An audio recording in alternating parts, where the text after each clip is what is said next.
গ্রেডের যে কর্মচারী সে সর্বসাকুল্যে প্রায় 2,15,000 টাকা পায়, আর 20 গ্রেডের একজন কর্মচারী সে সর্বসাকুল্যে ঢাকা থাকলে 16,000 সামথিং টাকা পায়, ঢাকার বাইরে থাকলে 15,000 সামথিং পায়।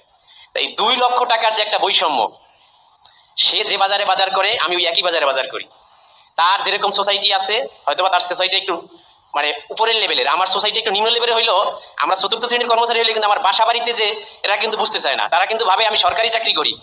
আমার কিন্তু সরকারি চাকরি হিসাবে কিন্তু তাদের চাওয়া পাওয়া ওরকম থাকে।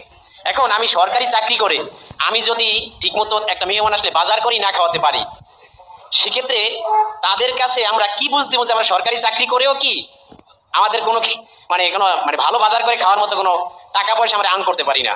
এখন এই যে বৈষম্য বিরোধী ছাত্র আন্দোলন হওয়ার পরে আমরা প্রথম থেকে শুনতেছি কি যে দুর্নীতির বিরুদ্ধে জিরো টলারেন্স হয়, আপনাকে সর্বপ্রথম বেতন বাড়াতে হবে।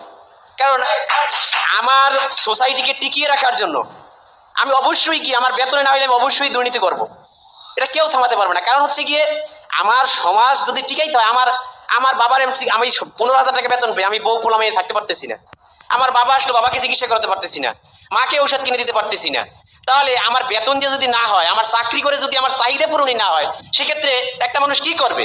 হয়তো সে দুর্নীতি করবে, নয়তো বেতনের পাশাপাশি চাকরির পাশাপাশি অন্য চাকরি করবে। এখন এই বেতন বৈষম্য দূর করলে আমাদের দুর্নীতির সমাধান কিন্তু অটোমেটিক হয়ে যাচ্ছে।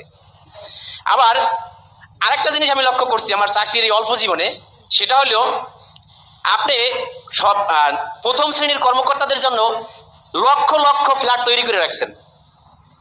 তার বেসিক যদি 40,000 টাকা হয়, যে 65% সে প্রায় 30,000 টাকা প্লাস পায় বাড়ি ভাড়া ভাতা। সে কি করে যে আমি অন্য জায়গায় যদি বাসা নিয়ে থাকি, আমার 20,000 টাকা একটা ফ্ল্যাট পেয়ে যাচ্ছি, 10,000 টাকা কিন্তু আমার অলরেডি ওখানে ব্যবসা হচ্ছে। আর সে যদি সরকারি বাসায় থাকে, সেক্ষেত্রে কি হয়, সে 10,000 টাকা কিন্তু বেশি দিতে হয়েছে। তাহলে এই লক্ষ লক্ষ যে বাসস্থান খালি পড়ে আছে, তারা কিন্তু ফ্ল্যাট নিচ্ছে না। কিন্তু একটা কর্মচারী সে কিন্তু 8,200 টাকা, কিন্তু মূলত পক্ষে আমাদের এই যে বাসস্থান দরকার কাদের? 11 থেকে 20 গ্রেড পর্যন্ত এদের এই বাসস্থানটা দরকার, কিন্তু বানাই রাখছে কাদের?